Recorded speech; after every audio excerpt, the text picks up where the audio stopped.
आपने स्टिकर हर बेड में मैं अलग अलग देख रही हूँ, ये क्यों लगा रखे हैं? कोई साइंटिफिक रीजन जरूर होगा, तो रीजन क्या है वो बताइए। अलग अलग खेत में ये पूरे के पूरे वॉल चले गए हैं।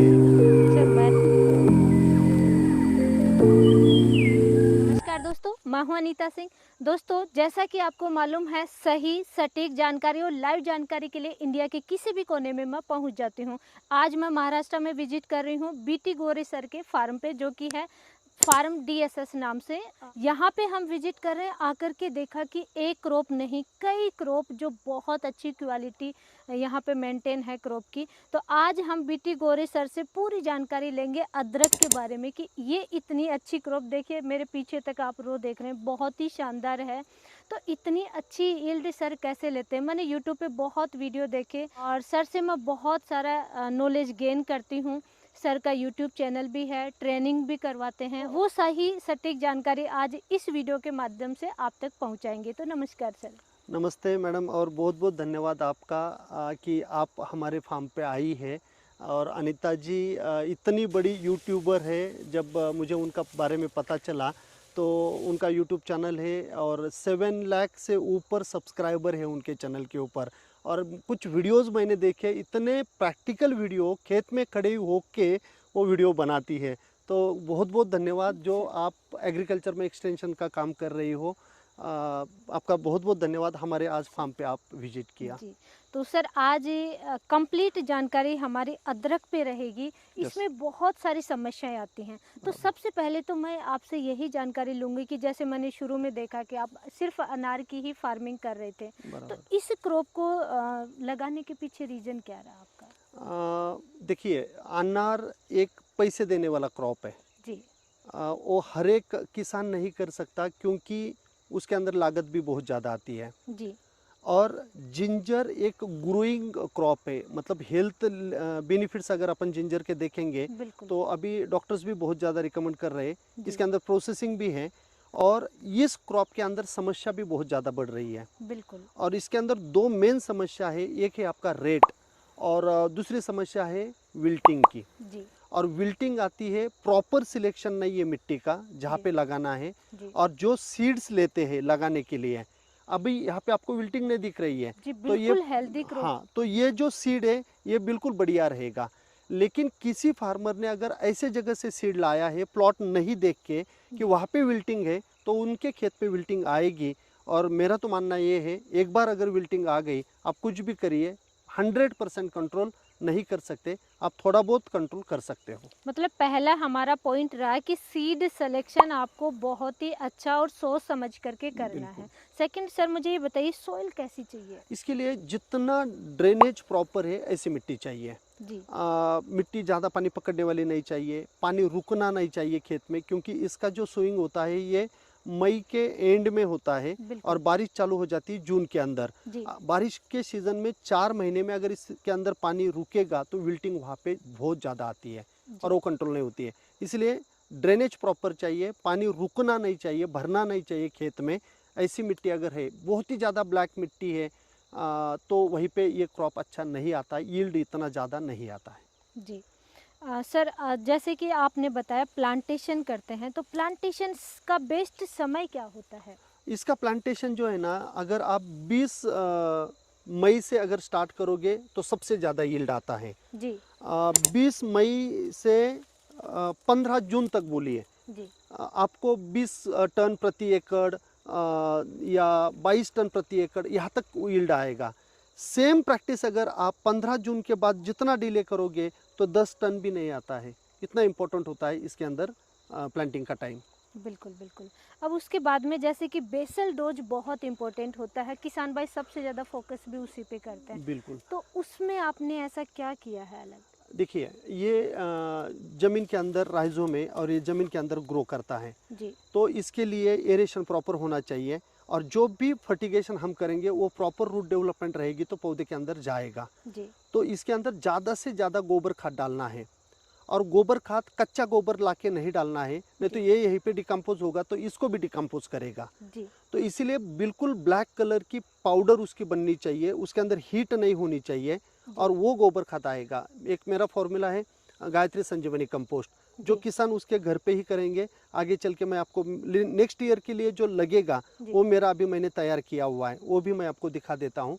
तो वो करना चाहिए गायत्री संजीवनी कंपोस्ट। और जी। इसके ऊपर मैंने बीटी गोरे यूट्यूब चैनल पे वीडियो भी डाला हुआ है। जी। उसके बाद केमिकल में आपको एनपीके देना पड़ेगा, सेकेंडरी न्यूट्रिएंट देना पड़ेगा, लेकिन माइक्रो न्यूट्रिएंट पूरा जाएगा फर्टिगेशन से। वो बेसल डोज में मैं बेसल नहीं डोज देता, में नहीं डालना। क्योंकि वो डीएपी के साथ में, फॉस्फोरस के साथ में रिएक्ट करता है, जी। इसीलिए वो ड्रिप से ही जाएगा बाद में। यहाँ पे किसान भाई आपने जैसे सर ने बताया बहुत बड़ी गलती होती है, डीएपी, यूरिया, एमओपी इनके साथ में भी सल्फेट फॉर्मुलेशन में कोई भी माइक्रो न्यूट्रिएंट है, स्पेशली जिंक बहुत ज़्यादा यूज करते हैं किसान भाई, या मैग्नीशियम है, फेरस भी अभी यूज करने लगे, तो इन सबको मिक्स करके डाल देते हैं। या चिलिटेट भी आपको नहीं यूज करना है, अभी नीड ही नहीं है, तो बेसल डोज में आपको माइक्रो न्यूट्रिएंट नहीं डालना है।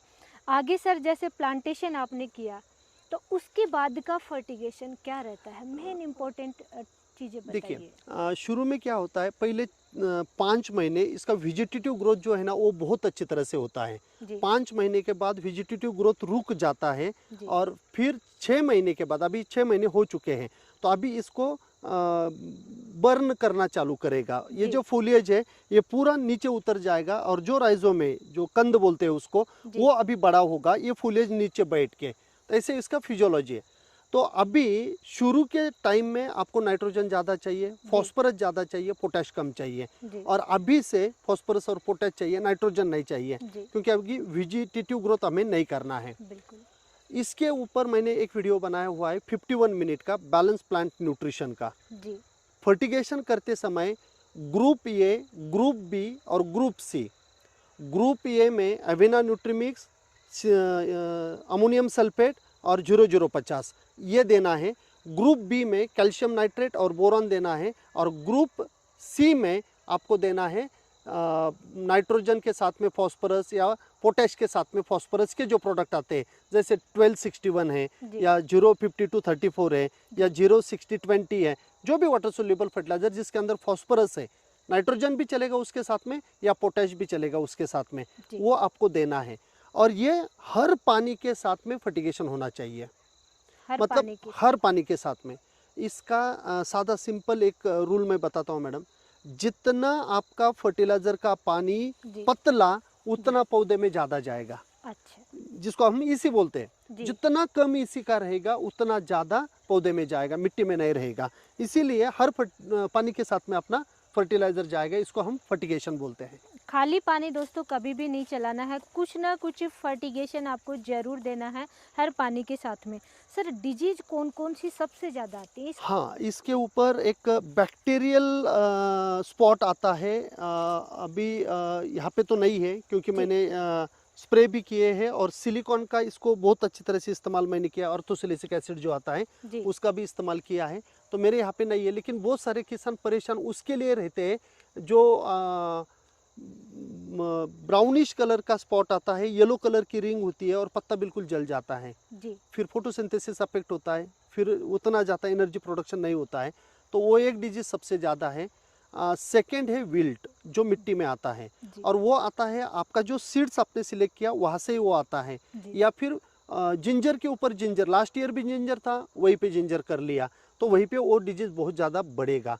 तो विल्ट एक सबसे बड़ी समस्या होती है। बाकी ज़्यादा डिजीज़ नहीं है, और बहुत ज़्यादा केमिकल इसको नहीं लगते हैं, मिट्टी में भी नहीं। लेकिन बायो फर्टिलाइज़र, बायो पेस्टिसाइड जो है ना, वो आप इस्तेमाल करिए, लेकिन ये केमिकल पेस्टिसाइड्स की इतनी ज़्यादा ज़रूरत नहीं होती है। सर मुझे ये बताइए, जैसे यहाँ पे आपने मल्टी क्रॉप कर रखा है, तो ये इफ़ेक्ट इसका होगा या नहीं होगा? और मल्टी क्रॉप में भी प्लांट्स के बीच में इतनी अच्छी क्रॉप कैसे है, वो आपका राज बताना पड़ेगा सर। नहीं, इसमें क्या होता है, एक तो ये सिम्बायोटिक नेचर है। जी। सिम्बायोटिक नेचर कैसे, ये अभी महोगनी है, जी। ये फॉरेस्ट है, जी। तो ये अगर अकेला यहीं पे रहता था ना, तो मैं ध्यान नहीं देता था। मैंने यहाँ से मुझे पैसे मिलेंगे इसीलिए इसको फर्टिगेशन दिया, इसको पानी दिया है, उसके जड़ इसके अंदर आ चुके हैं, और यहाँ से वो पानी और फर्टिलाइजर ले रहा है, तो इतनी ज़बरदस्त ग्रोथ उसकी हो चुकी है। बिल्कुल बिल्कुल। और ये इसके लिए सिम्बायोटिक कैसे है, जब धूप रहती है तो धूप इसको अच्छी नहीं लगती, इसको चाहिए शेड। जी। शेड लविंग प्लांट ही है, तो जब इसकी शेड दोपहर में इसको मिलती थी तो ये बहुत अच्छी तरह से ग्रोथ किया। आपने मेरा जो सिर्फ सोलो क्रॉप है, अकेला अदरक है, हाँ, उसकी ग्रोथ और इसके ग्रोथ में अंतर है। अंतर ये है। अच्छा है क्योंकि इसकी शेड उसको मिलती थी, तो ये बेनिफिट मिला है। तो मतलब पैसे भी है, इसको भी बेनिफिट है, इसको भी बेनिफिट है। तो सर इसका प्लांटेशन आपने कब किया था, इस क्रॉप का? ये है मेरा 14 जून का प्लांटेशन है। जी, तो सर ये कह सकते हैं कि एक ही फर्टिलाइजर से, एक ही चीज से आपका डबल काम हो गया। पानी भी सेम ही है, वही भी पानी वो सेम ले ही रहा है। प्रैक्टिस सारी सेम है। Yes yes. तो इस तरीके के भी आइडियाज आप इस वीडियो से ले सकते हैं किसान भाइयों। मल्टी क्रॉप में नुकसान नहीं है, फायदा है। बिल्कुल। इसका हार्वेस्टिंग कब होगा? इसका हार्वेस्टिंग देख लीजिए मैडम कि अगर फरवरी में रेट अच्छे हैं, जी 40 रुपए से ऊपर अगर रेट रहेंगे तो मैं जी। फरवरी में बेचूंगा, जी नहीं तो फिर मैं अप्रैल में बेचूंगा जब लोग सीड लेंगे। जी क्योंकि मेरे यहाँ पे विल्टिंग नहीं है, जी। और विल्टिंग नहीं के कारण यहाँ पे सीड के लिए लोग आएंगे, तो वहाँ पे मैं थोड़ा सा प्रीमियम मुझे मिलेगा जी। और मैं सीड बेचूंगा। अगर अप्रैल में भी अगर रेट मुझे जितना चाहिए उतना नहीं है तो इसको मैं वापस 3-4 महीने रख सकता हूँ, तो ये ज़मीन के अंदर ग्रोथ ही करता रहेगा। ये मतलब यहीं पे आप इसको छोड़े रखोगे जब तक इसे हार्वेस्ट नहीं करोगे? रटून बोलते हैं उसको। इसको हम 9 महीने में भी निकाल सकते हैं, 11 महीने में भी निकाल सकते हैं, 18 महीने में भी निकाल सकते हैं, और वो ज़मीन के अंदर ही ग्रोथ करता रहता है। तो ये बेनिफिट इस क्रॉप का है। दोस्तों देखिए आप कि आपको जब प्राइस अच्छी मिल रही है यस तब आप, ये तो बहुत अच्छी तरीका है। यस फिर इसमें मतलब ये क्रॉप तो किसानों को जरूर करना चाहिए अगर बिल्कुल। आपकी सॉइल है अच्छी तो। यस। कोई भी खेती है तो सबसे ज्यादा यील्ड ड्रिप सिस्टम से आएगा या फ्लड इरिगेशन से? नहीं और ड्रिप इस क्रॉप में सबसे बेस्ट नहीं, क्या रहेगा? ड्रिप से ही आएगा क्योंकि ये ज़मीन के अंदर बढ़ने वाला है। जी अगर हमने फ्लड दे दिया और ज़्यादा पानी हो गया तो वहीं पे विल्टिंग आ जाएगी। जी एक और सबसे इम्पोर्टेंट जो है ना मैडम, कभी भी क्या होता है एक क्रॉप का लाइफ साइकिल, जैसे कि इसका 9 मंथ का लाइफ साइकिल है, 9 मंथ में उसके अलग अलग फिनोलॉजिकल स्टेजेस आ जाती है, जी और वो फिनोलॉजिकल स्टेजेस में वो न्यूट्रिएंट उसको चाहिए। जहाँ पे ड्रिप नहीं है, सिर्फ फ्लड इरिगेट हम करते हैं, वहाँ पे सिर्फ हम बेसल डोज डालते हैं। बिल्कुल और अपने इंडिया में एक गलत चीज़ क्या होती है, जैसे डीएपी है, 10-26-26 है, बिल्कुल। ब्रॉडकास्ट करते हैं बाद में। जी जैसे कि ये मेरा क्रॉप इतना हो गया, मैंने ऊपर के ऊपर फेंक दिया बिल्कुल, और पानी दे दिया, बिल्कुल जिसके रूट्स 1 फीट तक नीचे गए हैं और हम सरफेस पे डाल रहे हैं। बिल्कुल और जैसे कि ये राइजोम है, ये डीएपी के दाने वो राइजोम को लगेंगे और वहाँ पे विल्टिंग चालू करेंगे। बिल्कुल। ये जाना चाहिए था 1 फीट नीचे, जो पॉसिबल नहीं है, लेकिन ये पॉसिबल सिर्फ ड्रिप से होता है, जब ड्रिप से हम फर्टिलाइजर चलाते हैं। दोस्तों यहाँ पे मैं एक चीज़ आपसे शेयर करूँगी सर की बहुत सारे प्रैक्टिस होती हैं जिनको मैं भी फॉलो करती हूँ। जैसे कि खाली पानी आपका कभी भी नहीं जाना चाहिए। हमारा पानी बहुत खारा है, टीडीएस हाई है, फ्लोराइड बहुत ज़्यादा है, हम कभी भी केवल पानी नहीं देती, चाहे उसके साथ में गुड़ चलाइए, गोमूत्र चलाइए, कोई फर्टिलाइजर चलाइए, लेकिन खाली पानी बिल्कुल नहीं देना है। सर अब मुझे लास्ट में इसका प्रोडक्शन अभी तो हम नहीं देख सकते, लेकिन आप मुझे अंदाज़ा बता दीजिए कितना हो सकता है? इंटर क्रॉपिंग में जो है ना मैडम, 15 टन के आसपास प्रति एकड़ आएगा, जी और जो 16 हमने किया हुआ है वहाँ पे 30 नहीं आएगा, वहाँ पे 20 तक आएगा। जी जहाँ पे 16 किया है वहीं पे जी। जहाँ पे इंटरक्रॉपिंग नहीं है 20 टन प्रति एकड़, प्रति एकड़ आएगा। और यहाँ पे मिनिमम 15 टन प्रति एकड़। हाँ, 9 महीने में अगर मैं निकालूंगा तो जी जितना डिले करूंगा उतना वो बढ़ेगा, बढ़ता जाएगा। बढ़ता जाएगा। प्राइस भी जैसे जब आपको मिले हाँ। तभी आप इसको हार्वेस्ट कीजिए, और इसमें तो ग्रोथ होती जा रही है। बिल्कुल तो किसानों की तरीके से देखें तो ये बहुत प्रॉफिटेबल फार्मिंग है। बिल्कुल। सर मुझे ये बताइए कि ये आपने स्टिकर हर बेड में मैं अलग अलग देख रही हूँ, ये क्यों लगा रखे हैं?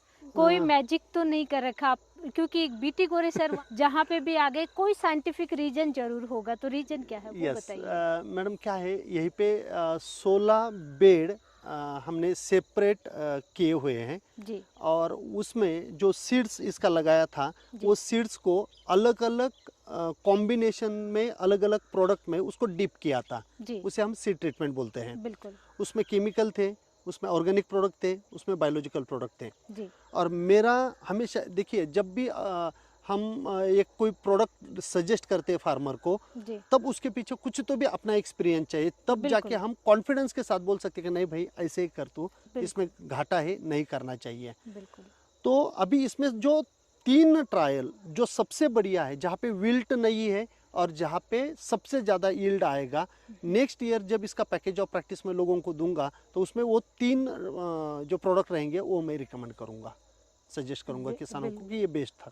बिल्कुल दोस्तों, ऐसा नहीं है कि आपको खड़े होकर के कोई ज्ञान मिल जाए, वो नहीं होता है। बीटी गोरे सर से आपको लाइव प्रैक्टिकल रिजल्ट जब सर को मिलेगा तभी आपको सजेशन दिया जाएगा। और जैसा कि मैंने आपसे कहा कि सर कोई भी यहाँ पे स्टिकर वगैरह कुछ भी लगा रखा है तो उसके पीछे कोई मैजिक नहीं होता, उसके पीछे कोई साइंटिफिक रीज़न होता है।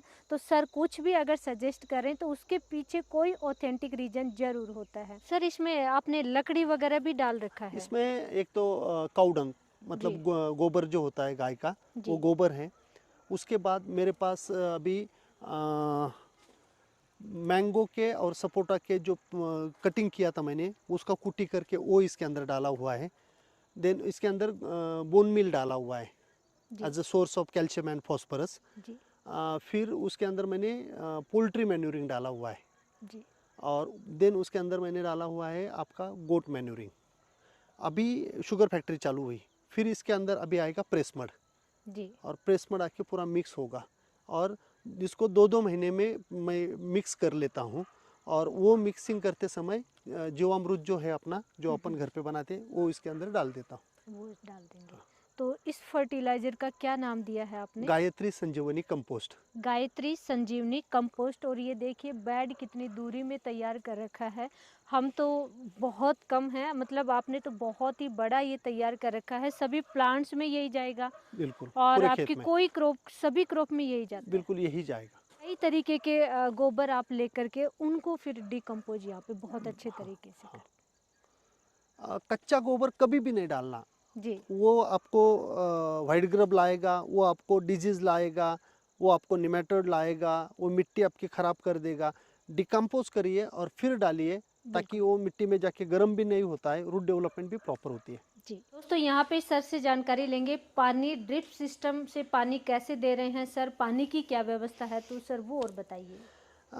मैडम ये सेंट्रलाइज सिस्टम है जी। ये ऑटोमेटेड नहीं है, मैनुअल है, लेकिन सेंट्रलाइज है।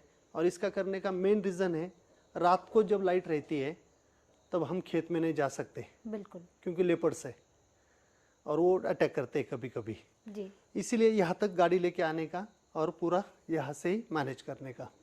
अभी यहाँ पे ये इनलेट है जी। यहाँ से कुएं से पानी अंदर आता है, ये फिल्टर है, यहाँ से वो फिल्टर हो जाता है। ये एक ही फिल्टर में 3 फिल्टर है जी।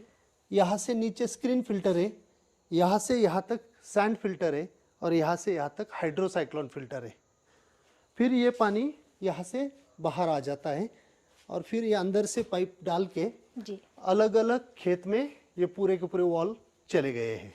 सर मैंने तो देखा, पता नहीं ये क्या लाइन लगा रखी है, मतलब काउंटिंग भी नहीं कर सकते। दोस्तों आप वीडियो में देखिए, ये आपकी मतलब खेतों में जाने की आवश्यकता नहीं है, सारा सब कुछ सिस्टम आपने यही पे करना है।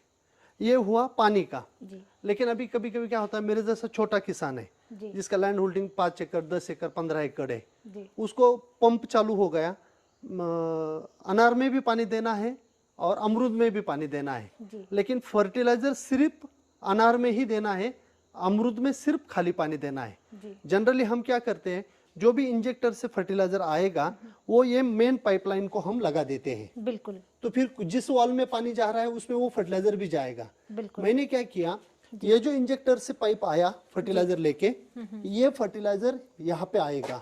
जब तक ये वॉल में चालू नहीं करता हूँ तब तक यहाँ फर्टिलाइजर नहीं जाएगा। मतलब मुझे फर्टिलाइजर सिर्फ इसमें देना है तो इसका ही वॉल मेरा चालू हो जाएगा, और इसमें नहीं देना है, इसमें सिर्फ पानी देना है तो सिर्फ पानी का ही वॉल चालू रहेगा। फॉर एग्जांपल अभी सपोज ये भी चालू है, ये भी चालू है, और फर्टिलाइजर मुझे सिर्फ इसी वॉल में देना है तो इसका ही सिर्फ मैं चालू कर दूंगा जी। तो पानी इधर भी जा रहा है लेकिन फर्टिलाइजर सिर्फ जो आ रहा है इसमें जा रहा है।